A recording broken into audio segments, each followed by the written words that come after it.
सभी का विविध भारती की गीतमाला में। मैं हूं आपकी रेडियो दोस्त विधि प्रवीण जैन। नमस्कार, प्रणाम। आप सबका जीवन बहुत सुंदर होगा, है ना? मुझे पता है आप सब बहुत खुश हैं अपने जीवन में और यूं ही खुश रहें, ये कामना करती हूं। आज बहुत सारे नगमे हैं और बहुत सारी बातें भी हैं आपके और मेरे बीच में, और कई सारे लोगों ने कई सारे संदेश भेज दिए हैं और आपने थीम भी पहचान ली है, ये बात सच है। लेकिन अभी जो पहला गीत मैं आप तक पहुंचाने वाली हूं, ये पाती, ये चिट्ठी, ये खत मैं उन्हें भेजने वाली हूं जिन्हें मैं बहुत प्यार करती हूं, और वो है मेरे भारत की माँ, मेरी माँ भारती। तो आप भी समर्पित कीजिए अपनी इस पाती को अपनी माँ भारती के लिए।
कुछ भी सही पर लगन एक है, जोत से जोत दिल की जगा जाएंगे।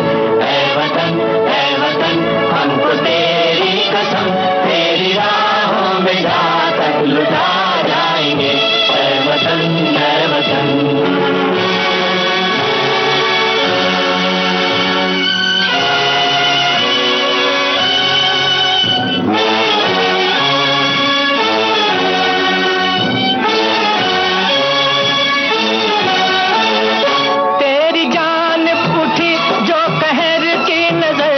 नजर को झुका के ही दम लेंगे हम।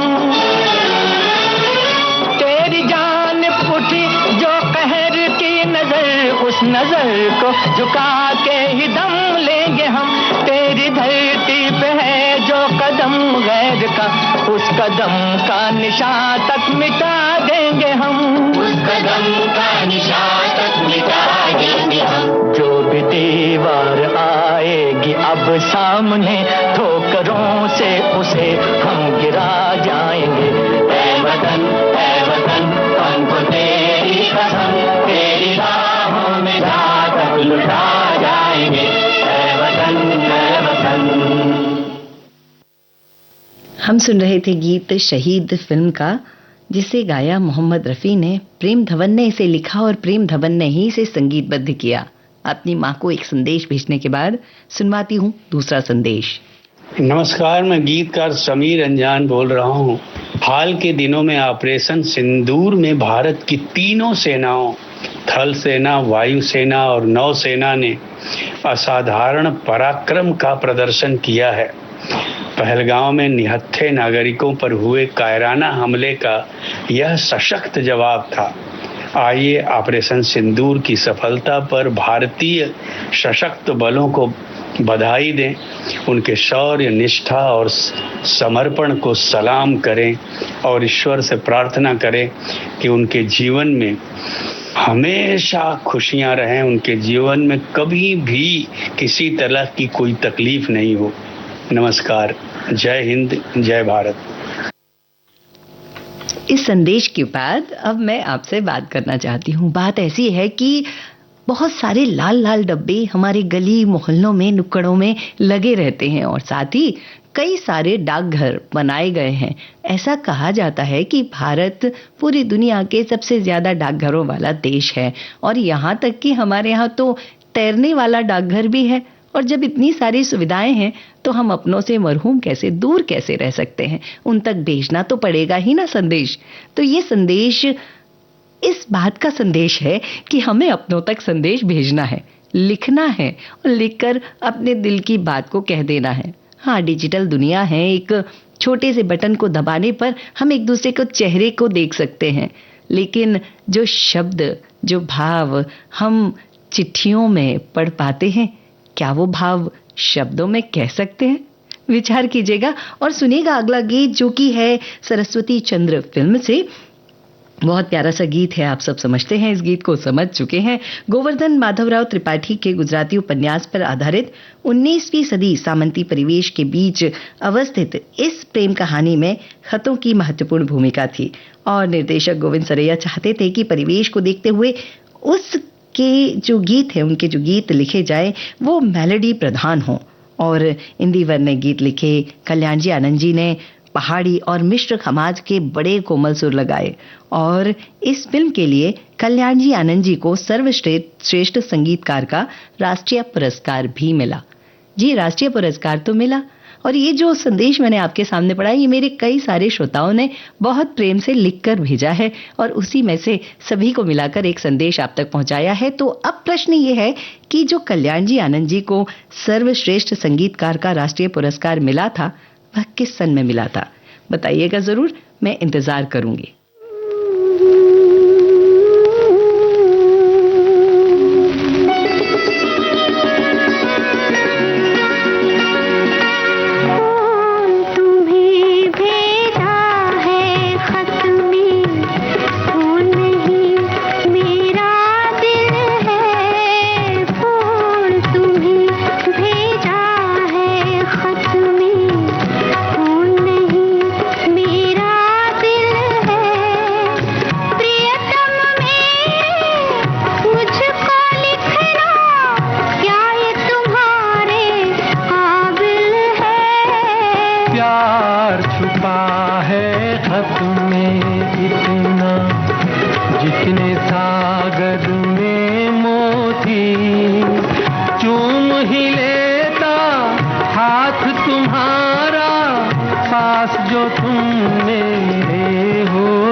मिले हम, मिलने की सूरत लिख दो।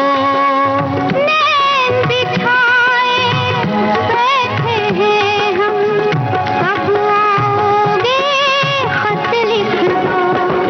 फूल तुम्हें भेजा है खत में, फूल नहीं मेरा दिल है। फूल तुम्हें भेजा है खत में। हम सुन रहे थे सरस्वती चंद्र फिल्म का यह गीत। लता मंगेशकर मुकेश की आवाज में, इंदिवर के बोल कल्याण जी आनंद जी के संगीत से सजा हुआ यह गीत। मैंने आपसे प्रश्न किया था कि कल्याण जी आनंद जी को इस गीत के लिए राष्ट्रीय पुरस्कार मिला था और किस सन में मिला था। तो जी हाँ, ये फिल्म आई थी 1968 में, लेकिन जो फिल्म 1968 में आई थी उसका राष्ट्रीय फिल्म पुरस्कार 1969 में उन्हें दिया गया था। कितना खूबसूरत गीत है ना, दिल से दिल तक जोड़ने वाला। ऐसे ही कई सारे नगमे हैं, ऐसे ही कई सारे गीत हैं जो हमें जोड़ते हैं दिलों से, पर खत हमने लिखने बंद कर दिए। घर पर माता पिता हैं और हम कहीं दूर पैसे कमाने के लिए, जिंदगी बनाने के लिए अपने घरों से दूर आकर बैठ गए हैं, उतनी दूर कि माता पिता तक पहुंच ही नहीं सकते। हमने एक वीडियो कॉल किया, माँ ने सुना, पिता ने सुना, लेकिन थोड़ी देर बाद वो वीडियो कॉल बंद हो गया। अब माँ, पिता और परिवार के पास केवल तन्हाई रह गई। अगर हम उसी क्षण एक खत लिख दें और उन्हें भेज दें तो वो तन्हाई नहीं रह जाएगी, क्योंकि वो बार बार उस खत को पढ़ेंगे और हमारे लिखे हुए हर शब्द से एक नया भाव निकालेंगे और हमसे जुड़ने के लिए आ जाएंगे। प्रयास कीजिए अपने परिवार के लिए एक खत लिखने का।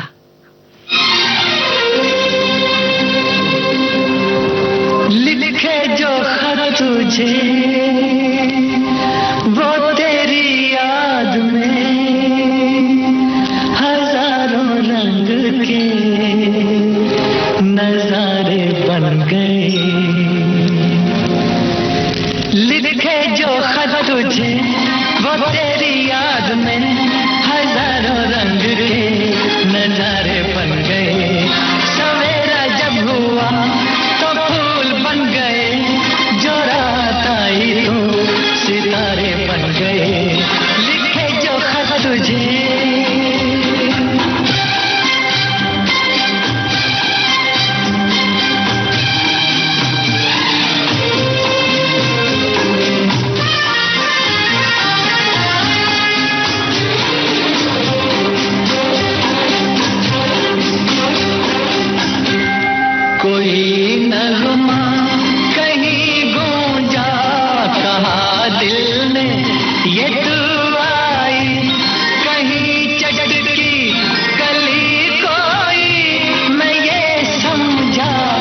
शर्माई, कोई खुशबू कहीं बिखरी, लगाए जुल्फ लहराई। लिखे जो खत तुझे वो तेरी याद में हजारों रंग के नजारे बन गए। सवेरा जब हुआ तो फूल बन गए, जो रात आई तो सितारे बन गए।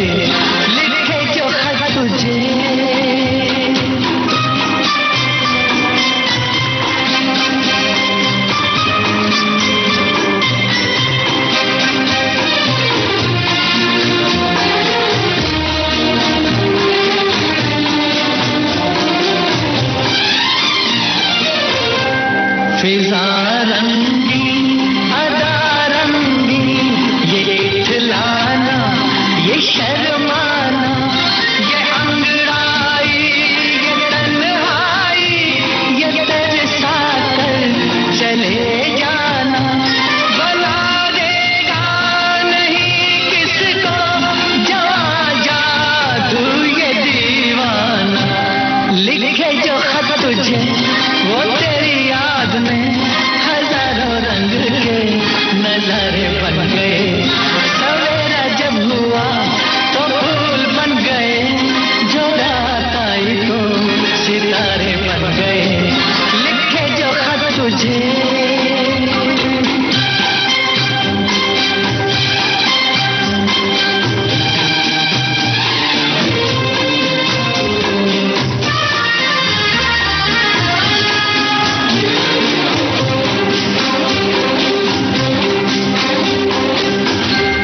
जहाँ तू है वहाँ मैं हूँ, मेरे दिल की तू धड़कन है, मुसाफिर मैं तू मंजिल है, मैं प्यासा हूँ तू सावन है, मेरी दुनिया ये नजरें हैं, मेरी जन्नत ये दामन है, लिखे जो खत तुझे वो तेरी याद में हजारों रंग के नजारे बन गए, सवेरा जब हुआ तो फूल बन गए, जो रात आई तो सितारे बन गए, लिखे जो खत तुझे।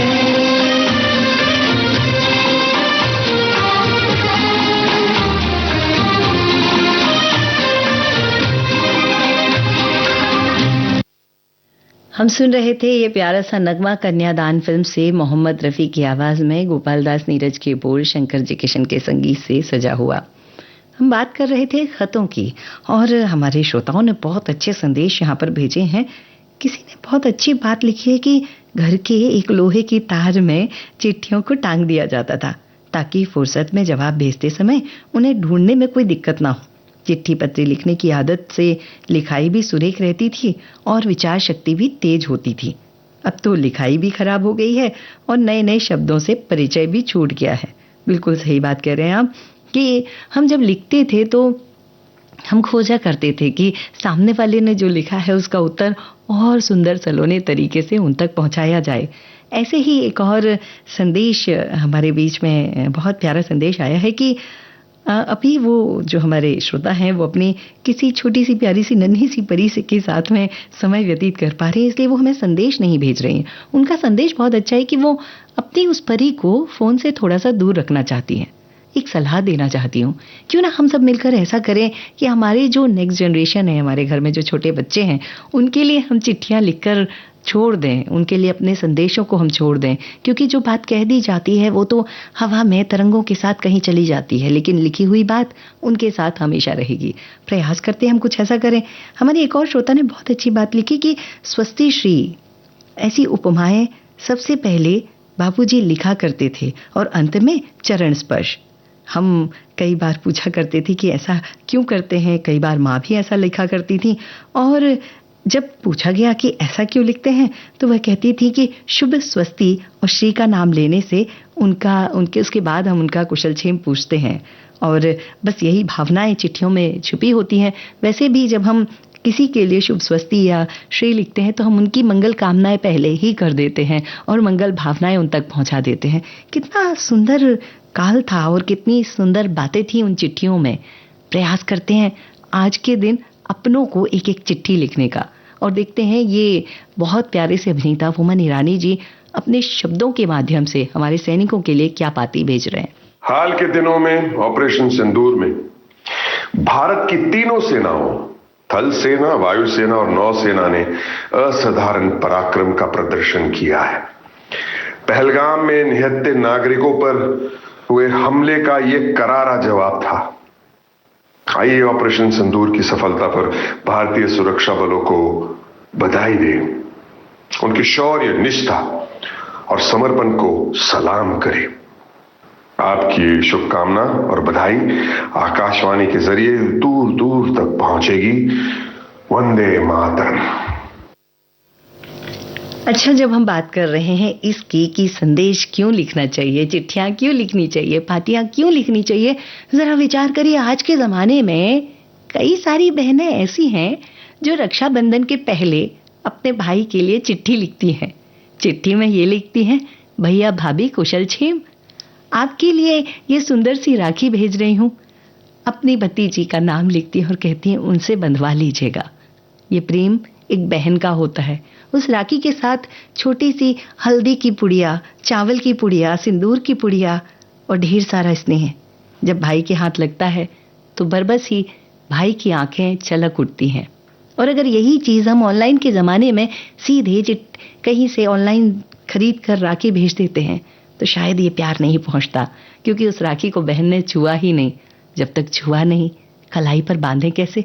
चलिए आपसे एक प्रश्न करती हूँ, आज के जमाने में आप में से कौन कौन है जो अपनी बहन को चिट्ठी भेजता है राखी आने के बाद, और कौन कौन सी बहनें हैं जो अपने भाइयों को राखी रख के भेजती हैं और जो नहीं भेजती हैं उनसे थोड़ी सी शिकायत है। इस बरस तो हम सभी बहनें अपने भाइयों को भर भर के चिट्ठियां और राखियां भेजने वाले हैं। सुनते हैं ये भाई बहन के बीच का प्यारा सा नगमा।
जी, हम बहुत प्यारा सा गीत सुन रहे थे छोटी बहन फिल्म का। लता मंगेशकर की आवाज में शैलेंद्र के बोल और शंकर जयकिशन के संगीत से सजा हुआ यह गीत। और आप में से किसी ने कहा कि ये फिल्म का नाम तो लिस्ट में नहीं था, लेकिन क्या करूं, भावनाओं में बह गई और बहकर मुझे लगा कि जब खत की बात है तो भाई बहन खतों से दूर कैसे रह सकते हैं, ये प्रेम बना रहना चाहिए। किसी हमारे बहुत प्यारी सी श्रोता ने लिखा कि वो केवल कुमकुम, हल्दी और राखी भेजती हैं, एक खत भी लिख दीजिए ना, उस भाई को बहुत अच्छा लगेगा। केवल 2 पंक्तियां आपके प्यार की पाती से। और कई सारे गीत, एक हमारी श्रोता ने लिखा है छोटी बहन का यह गीत बहुत प्यारा है, पापा को बेहद पसंद है, भावुक हो जाते हैं क्योंकि उनकी बड़ी बहन थी जो अब नहीं है। ये बात सच है कि ये जो रिश्ता है भाई बहन का वो सबसे प्यारा है। और ये भाई बहन के रिश्ते ना जिंदगी के सबसे अमिट रिश्ते हैं और इसी रिश्ते को ईश्वर ने बनाकर भेजा है। पर कुछ भाई हैं जो हमारे रक्त के रिश्ते से नहीं हैं, लेकिन वो हमारे सबसे प्यारे भाई बनकर हमारी रक्षा कर रहे हैं। जल, थल, नभ में, वो कारगिल की वादियों में, वो रेगिस्तान में, वो समंदर में तैरते हुए, वो आसमान में उड़ते हुए, हर जगह हमारा एक भाई हमारी रक्षा कर रहा है। और वो भाई भी हमारी राखियों की, हमारी चिट्ठियों का इंतजार करता है। विश्वास कीजिए, जब कारगिल में या किसी कैंट में या किसी नौसैनिक को या किसी एयरफोर्स के ऑफिसर को या किसी अधिकारी को, किसी को भी जब हमारी लिखी हुई चिट्ठी या एक अनजान बहन की चिट्ठी राखी के साथ मिलती है, तो वो आंसू बहाते हुए उस राखी को अपने हाथ में बांधते हैं। इसलिए मैंने ये भाई बहन का गीत सुनाया था आपको कि इस बार एक काम और करते हैं। जब हमारे भाइयों ने हमारे देश की और हमारी इतनी रक्षा की है, तो क्यों ना हम हमारे देश के प्रत्येक सैनिक के पास हजारों हजार राखियां भेजते हैं, और इतनी राखियां भेजते हैं कि कलाई से कंधे तक भर जाए पूरा, पर राखियों की कमी ना हो। रक्षक तो भाई होता है ना, और उससे अच्छा भाई इस दुनिया में कौन होगा। जल, थल, नभ के सभी भाइयों को, सभी रक्षकों को प्रणाम, और ये गीत उनके नाम।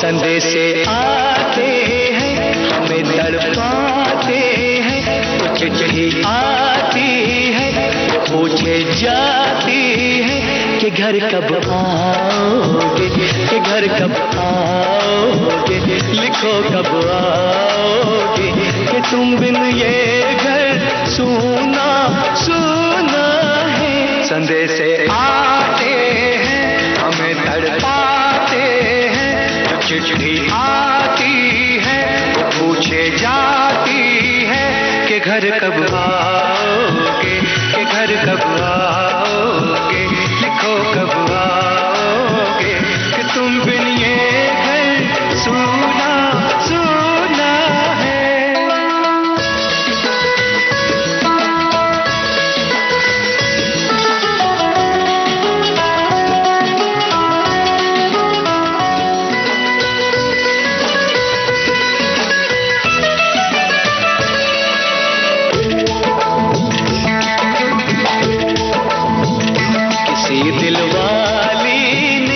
किसी मतवाली ने हमें खत लिखा है, ये हमसे पूछा है।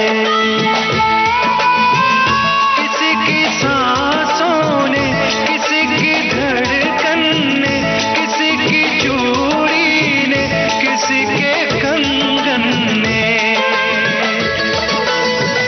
किसी के गजरे ने, किसी के गजरे ने, महकती सुबहों ने, मचलती शामों ने, अकेली रातों ने, अधूरी बातों ने, तरसती बाहों ने, और पूछा है तरसी निगाहों ने कि घर कब आओगे, कि घर कब आओगे, लिखो कब आओगे, कि तुम बिन ये दिल सूना सूना है। संदेशे आते हैं, हमें तड़पाते हैं, चिट्ठी आती है, पूछे जाती है कि घर कब आओगे, कि घर कब आओगे, लिखो कब आओगे, कि तुम बिन ये घर सूना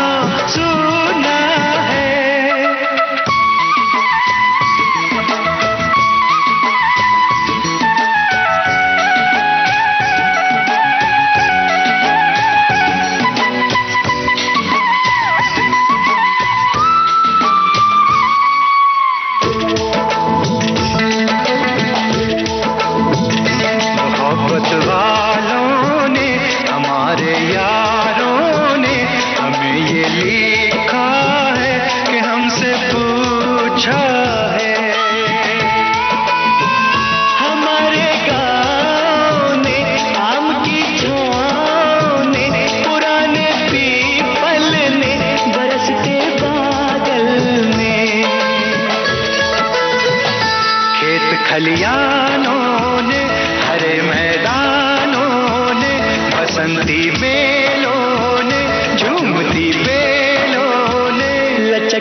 सूना सूना है। से आते हैं हमें तड़पाते हैं, चिट्ठी आती है पूछे जाती है कि घर कब आओगे, कि घर कब आओगे, लिखो कब आओगे, कि तुम बिन ये घर सूना सूना है।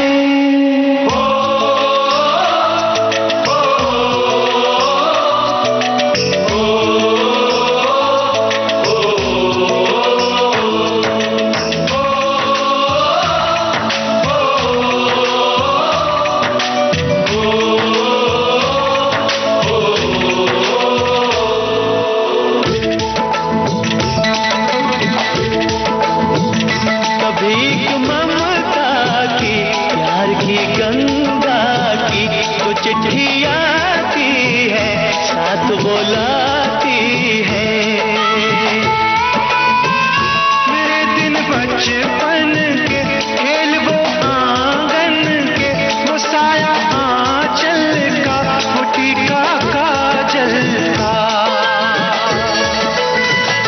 वो लोरी रातों में, वो नरमी हाथों में, वो चाहत आंखों में, चिंता बातों में, बिगड़ना ऊपर से, मोहब्बत अंदर से, करे वो देवी माँ। यही हरकत में पूछे मेरी माँ कि घर कब आओगे, कि घर कब आओगे, लिखो कब आओगे, कि तुम बिना आंगन सूना सूना है।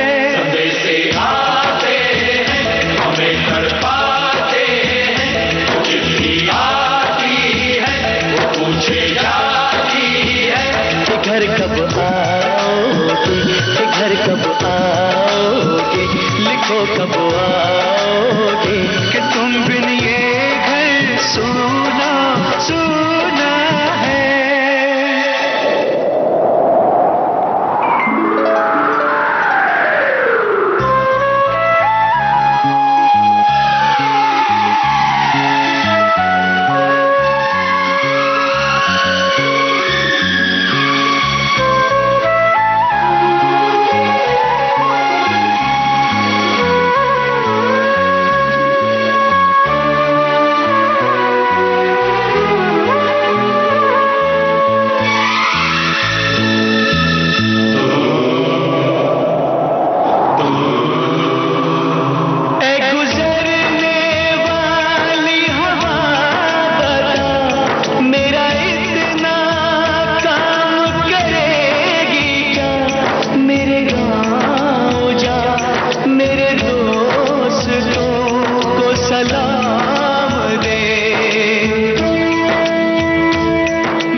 मैं वापस आऊंगा, मैं वापस आऊंगा, फिर अपने गाँव में उसी की छाँव में, कि माँ के आंचल से, गाँव के पीपल से, किसी के काजल से, किया जो वादा था वो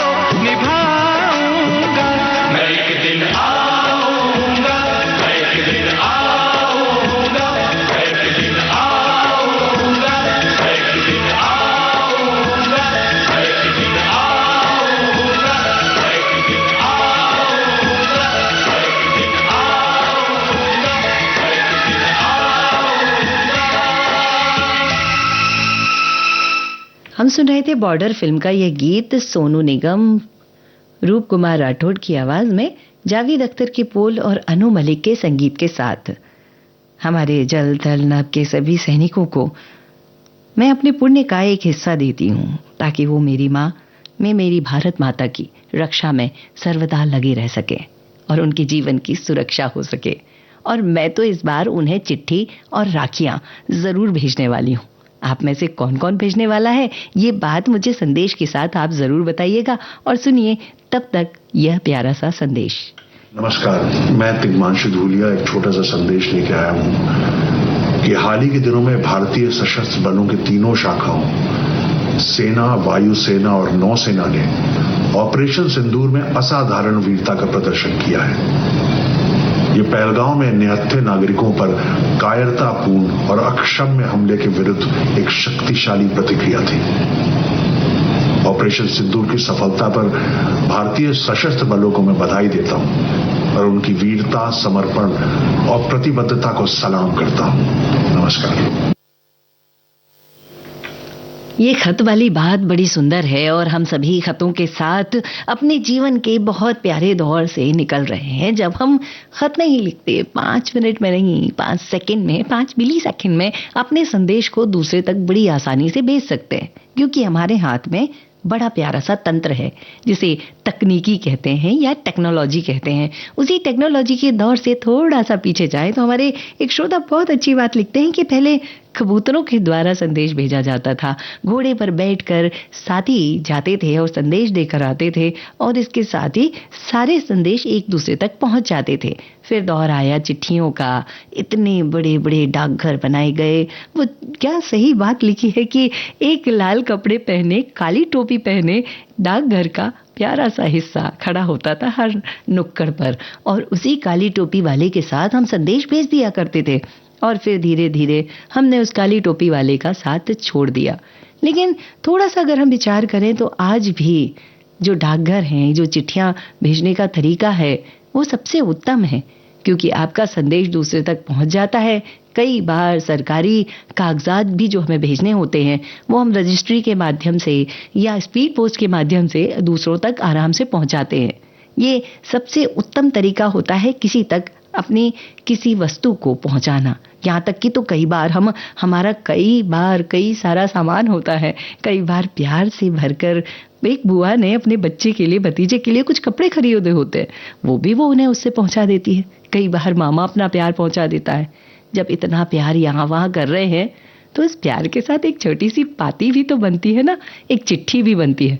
प्रयास कीजिएगा जब भी कहीं कुछ भेजें, सनम्र प्रणाम और साथ ही कुछ थोड़ी सी बात, जज्बात जरूर रख दें।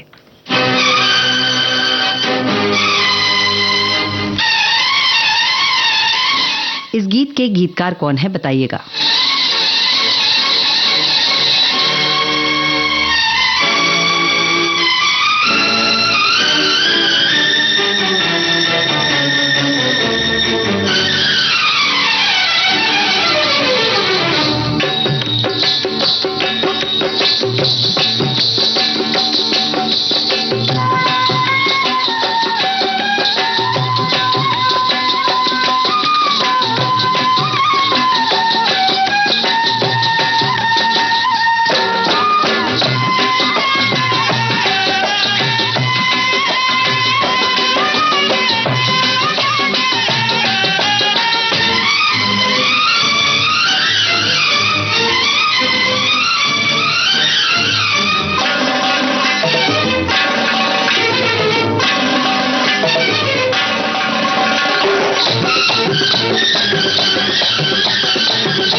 हम सुन रहे थे आए दिन बहार के फिल्म से यह गीत, आशा भोसले की आवाज में, आनंद बख्शी के बोल, लक्ष्मीकांत प्यारेलाल के संगीत से सजा हुआ यह गीत। एक हमारी बहुत प्यारी सी श्रोता ने बहुत प्यार से लिखा है कि यहाँ बाबू शब्द का मतलब डाकिया बाबू के लिए है।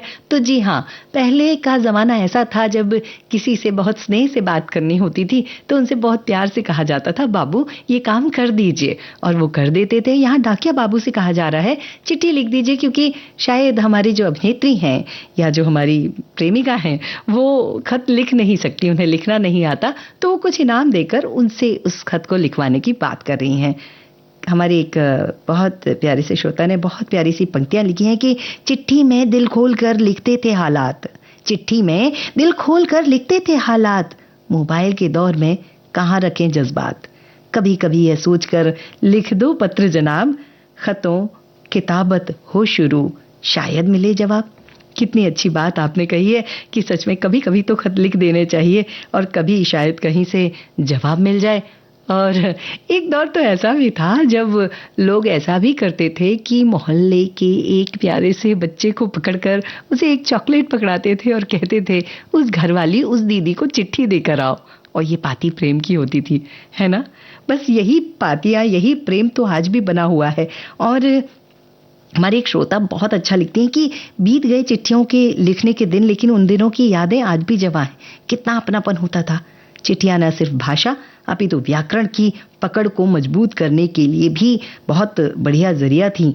भाषा, भाव, भावनाओं का तालमेल एक पत्र में लिख दिया जाता था, निश्चय ही पढ़ने वाले के मनोमस्तिष्क में एक अमिट छाप छोड़ देता था।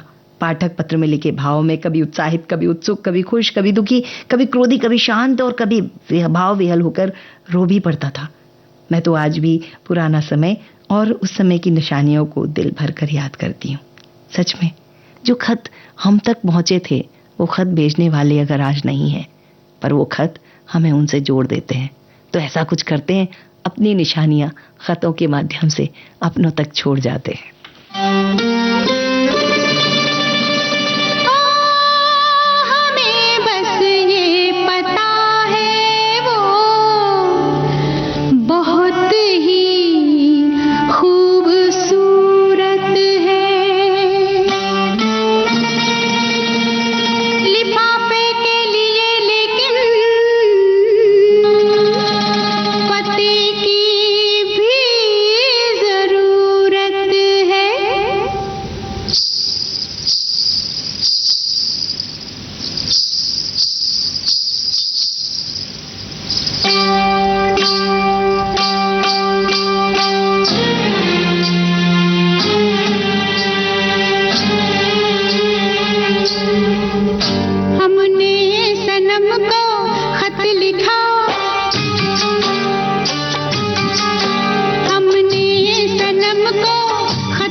हम सुन रहे थे ये गीत शक्ति फिल्म से, लता मंगेशकर की आवाज में, आनंद बख्शी के बोल, आर डी बर्मन के संगीत से सजा हुआ यह गीत। आइए